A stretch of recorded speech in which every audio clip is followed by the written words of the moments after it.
It's nearly 11 o'clock at night here on Sunday, and this is the first chance my house has been completely quiet for me to do this week's Relief Society talk. So it was on this talk here. Ooh, hang on. Ooh, I have green curtains. How am I going to do this? No. Okay. Smiling Faces and Grateful Hearts by Elder Godoy. Okay.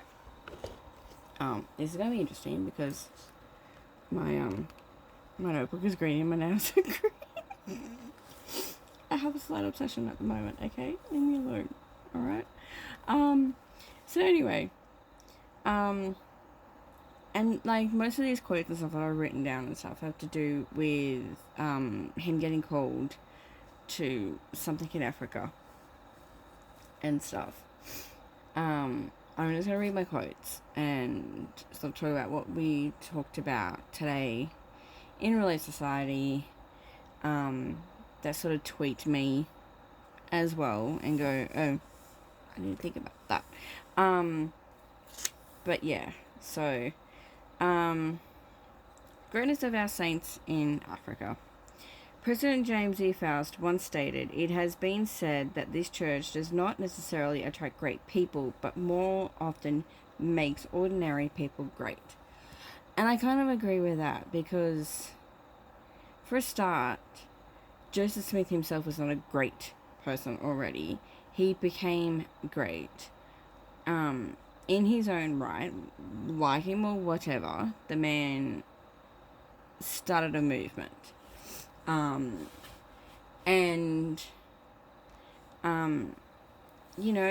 Elder Ballard, I believe, was a used car salesman. And the flies. Like just ordinary, everyday people that have done something with themselves because of this church. And so, just, the greatness of our saints in Africa approach life's challenges with a positive attitude. President Nelson said, "The joy we feel has little to do with the circumstances of our lives and everything to do with the focus of our lives. When the focus of our lives is on God's plan and of salvation and Jesus Christ and his gospel, we can feel joy regardless of what is happening in our lives." And it's kind of like, I've often said, I've not had it easy as an adult. My second divorce and, all the things. And I actually pointed out today, when I went through my first divorce, I was not a member. And then, I'm probably going to have this man come after me, but whatever. The children are over 18 now. This man consistently threw tantrums, consistently withheld the girls, making ridiculous bogus claims that kept getting proven false in court over and over and over again. And I was saying today, before I joined the church, that was my focus. Like, that was my fight. I breathed it. I lived it. I fought it. I was constantly in fight or flight mode because of this man. And constantly in court. And then, at some point, I joined the church. And eventually I learned to go, there is nothing that I can do. This man's going through his tantrums. I'm going to be in court no matter what. There is no point in me making that my focus. I need to get on with my life. I need to be a mum to these kids in whatever capacity I can, because he kept trying to take them. And whatever. And as soon as I did that and stopped making the fight itself my focus, and I started putting Jesus as the focus, things changed. The court saw his games for what they were and went, "Sir, we're not doing this anymore. We're not wasting our time on these tantrums." And things went good.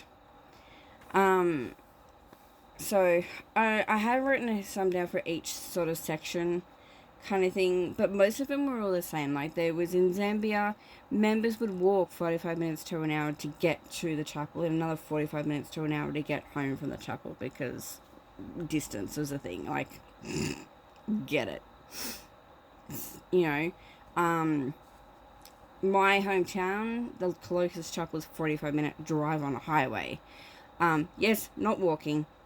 No one get your knickers in or not, but like, here in Australia, we're known for our distances, you know, kind of thing. Malawari, they would meet in public schools that were not the best facilities and all the rest of it, but they still turned up with a smile on their face. Most of them the services were held in homes. And it got me thinking in that the people in Africa, more than any, you know, and third world countries, I suppose, but, you know, using Africa as an example, are living the gospel the way Joseph Smith and the founding fathers of this religion did. Because when you really think about it, and historically, they met in homes. They didn't have chapels yet when they very, very first started. They met in people's homes. And they passed the sacrament in homes. And as it built, you know, there's one ward that has so many members that they have to have 2 sacraments. Because not everyone will fit in this little house. This little rented house. So, and that's very, very similar to the stories you hear of Joseph Smith's time. Always on the move. Miles of walking and trudging through to go from the East Coast to the West Coast to try and find peace from attackers and people that can't just live and let be, because people believe differently to them. There's a few people that haven't learned that lesson 200 years later. You know, Elder Bednar taught, "You and I, in a moment of weakness, may cry out. No one understands what I am going through. No human being perhaps knows.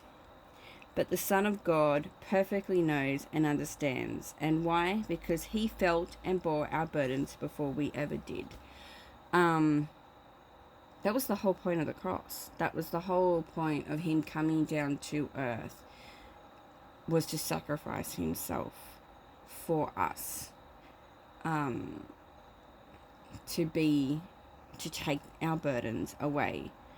And I sort of think of Tilly's story and stuff. I think she's asleep now. And, you know, she fought and fought and fought with this her renal failure and stuff. And when she decided to give it back to God, and, you know, come what may, so to speak, but with God in charge of it, within just over a year, we got the call for the new kidney. And we're a year later now. As of like 2 days ago or something, 2 or 3 days ago, we're now a full year since transplant. She's doing great. She's got a job. She's put the weight back on. I've probably got a lot more attitude, but, you know, I can't complain because I'm where it comes from. Thanks, Mum. Because that's where I get it from. You know, it can be good, it can be bad. But yeah, so that's my thoughts. Also, one lady was saying how when she remembers going to church in a house as well. So, you know, it's certainly something, we see growth, and it's God's doing, and people can still whinge and carry on all they like, but the church is growing, and that's a good thing. So, that's really exciting for this fortnight. Bye.